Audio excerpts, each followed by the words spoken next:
Hello everyone, देख सकते हैं क्लास 10th के में हिंदी का एक ऐसा मॉडल पेपर लेकर आया हूँ जो 2024 में आया हुआ था। देख सकते हैं मैंने 2024 में एग्ज़ाम दिया हुआ था। मैंने अनुक्रमांक नंबर यहाँ पर डाला और अपना नाम यहाँ पर डाला। तो आइए 2024 वाले प्रश्न को देखते हैं। यदि आप लोग कर लेते हैं तो आप लोगों का 15 नंबर ओमार यहाँ पर से सही हो जाता है। बिना देरी करते हुए आइए इन प्रश्नों को एक एक करके देख लेते हैं।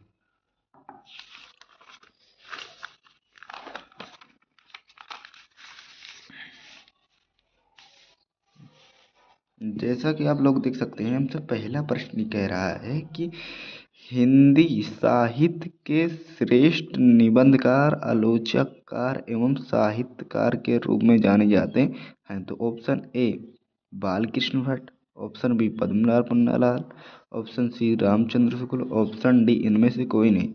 तो ऑप्शन सी रामचंद्र शुक्ल। आइए देखते हैं दूसरे प्रश्न को। महादेवी वर्मा द्वारा चरित रेखा चित्र कौन सा है अतीत के चलचित्र। आइए देखते हैं तीसरा प्रश्न हमसे क्या कह रहा है। कोरडांग के रचनाकार कौन से हैं। कोरडांग option A Jagdish Mathur, option B Ram Kumar Verma, option C Jaishankar Prasad, option D Vishnu Prabhakar. तो इसका करेक्ट ऑप्शन है जगदीश माथुर। आइए देखते हैं चौथे प्रश्न को। तो देख सकते हैं चौथा प्रश्न हमसे क्या कह रहा है। चलो चांद के पार चलें के रचनाकार हैं। Option a Dharmveer Bharti, option b Jayprakash Bharti, option c Agyeya, option d Mohan Rakesh. तो चलो चांद के पार चलें तो ये जयप्रकाश भारती का है। आइए देखते हैं पांचवें प्रश्न को। तूफानों के बीच किस विधा की रचना है। तो ऑप्शन ए कहानी, ऑप्शन बी उपन्यास, ऑप्शन सी एकांकी, ऑप्शन डी रिपोर्टाज। तो इसका करेक्ट ऑप्शन है रिपोर्टाज। आइए देखते हैं छठवां प्रश्न हमसे क्या कह रहा है। तो छठवां प्रश्न हमसे कह रहा है कि केशव किस किस काल के कवि हैं। तो रिद्धी काल के कवि हैं। आइए देखते हैं सातवें प्रश्न को। भारत भारती के रचनाकार कौन से हैं। तो मैथिली शरण गुप्त हैं। आइए देखते हैं आठवें प्रश्न को। तो देख सकते हैं यहाँ पर आठवां प्रश्न हमसे क्या कह रहा है। भारतेंदु युग का समय काल माना जाता है। ऑप्शन ए 1900 से 1928 तक, ऑप्शन बी 1968 से 1919 तक, ऑप्शन सी 1900 से 1936 तक, ऑप्शन डी 1800 से 1826 तक। तो इसका करेक्ट ऑप्शन है 1868 से 1900 तक। आइए देखते हैं नवा प्रश्न से क्या कह रहा है। सुमित्रा नंदन पंत की रचना कौन सी नहीं है। कौन सी नहीं है। तो देख सकते हैं यहाँ पर ग्रामा भी उनकी रचना है और स्वर्ण धूल भी उनकी रचना है, युगांत भी उनकी रचना है और कमायनी उनकी रचना नहीं है, जयशंकर प्रसाद की है।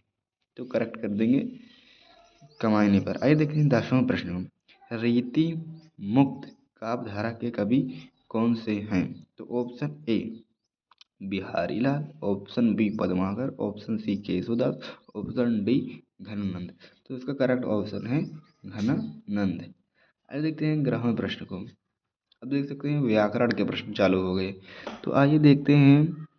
हाँ, मैं आप लोगों को एक रस पहचानने की ट्रिक बताता हूँ। यदि एक विस्मयादि बोधक मिल जाए तो वहाँ पर आप लोग करोड़ रस टिक कर देंगे। तो देख सकते हैं यहाँ पर हम लोग जान ही गए हैं करोड़ रस है, फिर भी हम इसकी परिभाषा पढ़ते हैं। हाँ रघुबर प्रेम प्राते, तुम बिन बिजते बहुत दिन बाते। यानी इसमें हमें करोड़ रस यानी कि हमें दुख का भाव उत्पन्न हो रहा है। तो यहाँ पर हम कौन सा टिक करेंगे। तो करोड़ रस। आइए देखते हैं 12वां प्रश्न को। जो अखानी सब देखे आँख न देखी जाए। तो यहाँ पर जो शब्द आया है तो यहाँ पर उत्प्रेक्षा अलंकार लगा देंगे। आइए देखते हैं 13वें प्रश्न को।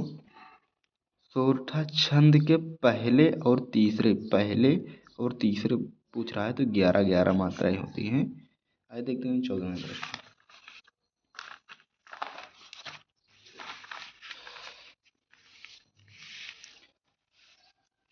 तो देख सकते हैं 14वां प्रश्न हमसे क्या कह रहा है कि सुगम शब्द में उपसर्ग है। ऑप्शन ए सु, ऑप्शन बी सा, ऑप्शन सी सुग, ऑप्शन डी गम। तो इसका करेक्ट ऑप्शन है जो उपसर्ग का क्या ट्रिक है, जो आगे लगा हुआ रहता है और दोनों का अर्थ निकले सेम। तो इसका करेक्ट ऑप्शन है सु। आइए देखते हैं 15वें प्रश्न को। नवरत्न में कौन सा समास है? तो संख्यावाची मिलकर सबसे पहले हम द्विगु पर लगा देंगे। आइए देखते हैं 16वें प्रश्न से क्या कह रहा है कि पृथ्वी का पर्यायवाची नहीं है। देख सकते हैं यहाँ पर क्या कह रहा है, नहीं है। तो भू भी है, धरा भी है, वसुधा भी है और परसुन नहीं है। आइए देखते हैं 17वें प्रश्न को। त्वाम शब्द में विभक्ति कौन सी है? ऑप्शन ए द्वितीया विभक्ति एक वचन, ऑप्शन बी चतुर्थ विभक्ति एक वचन, ऑप्शन सी षष्ठी विभक्ति बहुवचन, ऑप्शन डी तृतीय विभक्ति एक वचन। तो इसका करेक्ट ऑप्शन क्या है? द्वितीय विभक्ति एक वचन। आइए देखते हैं 18वां प्रश्न को। अर्थ के आधार पर वाक्य के भेद होते हैं तो 8, और रचना के आधार पर 3 और वाक्य के आधार पर 2। आइए देखते हैं 19वां प्रश्न हमसे क्या कह रहा है। कृतवाच्य में प्रधानता होती है तो कर्ता की प्रधानता होती है। आइए देखते हैं 20वां प्रश्न कह रहा है जिनके अलग अलग रूप वाक्यों में मिलते हैं। इसमें से देख सकते हैं अबकारी पद और अव्यय दोनों करेक्ट है ऑप्शन है, पर हमें ऑप्शन के अनुसार जो पहले रहता है उसे टिक करना होता है, तो हम इसमें लगा देंगे अबकारी पद। आइए देखते हैं अब वर्णनात्मक 50 नंबर के प्रश्न। देख सकते हैं हमें गद्यांश दिया गया हुआ है, आप उसे पहचान कर लिखना है। देख सकते हैं 6 नंबर क्या था और अथवा में भी दिया गया है। ये ईर्षा तू न गई मेरे मन से रामधारी सिंह दिनकर जी की है। आइए देखते हैं पद्यांश। देख सकते हैं यहाँ पर पद्यांश दिया गया हुआ है। पद्यांश पहचानने की ट्रिक क्या है? अब देख सकते हैं यहाँ पर सूर दिया गया है तो सूरदास के पद से दिया गया हुआ है। आइए देखते हैं अथवा वाला क्या कह रहा है कि आप लोग इसे भी कर लीजिएगा अच्छे से। आइए देखते हैं अगले प्रश्न को।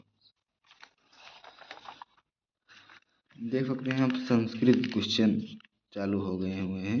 देख सकते हैं यहाँ पर बहुत बेहतरीन तरीके से दिए गए हुए हैं। ये वाला देख सकते हैं चंद्रशेखर से दिया गया हुआ है। आइए देखते हैं 14वें प्रश्न को। संस्कृत में इसका अनुवाद करना है 2 का। आप लोग देख सकते हैं यहाँ पर आप लोगों को केवल आप लोगों को मेवाड़ मुकुट याद करना है बस।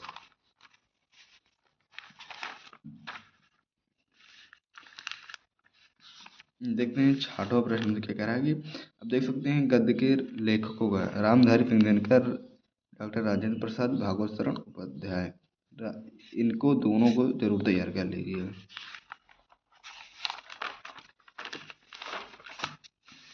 आइए देखते हैं खा वाले में मैथिली शरण गुप्त, सुमित्रा कुमार चौहान, बिहारी दास, केशवदास। इनको दोनों को मिस मत करना। आइए देखते हैं श्लोक 2 नंबर का आप लोग तैयार कर लेना। आइए देखते हैं 8वां प्रश्न क्या कह रहा है कि हमें अपने नगर के लिए सफाई के लिए एक पत्र लिखना है और छात्रवृत्ति के लिए पत्र लिखना है। 1909 प्रश्न से कह रहा है 2 का संस्कृत में लिखना है, केवल 2 का लिखना है। आइए देखते हैं 10वां प्रश्न कह रहा है कि निबंध लिखना है। तो पर्यावरण प्रदूषण ये मोस्ट इम्पोर्टेंट है। यदि आप लोगों को मेरी वीडियो पसंद आई हो तो चैनल को सब्सक्राइब कर लो। धन्यवाद। चैनल को सब्सक्राइब कर लीजिएगा। धन्यवाद।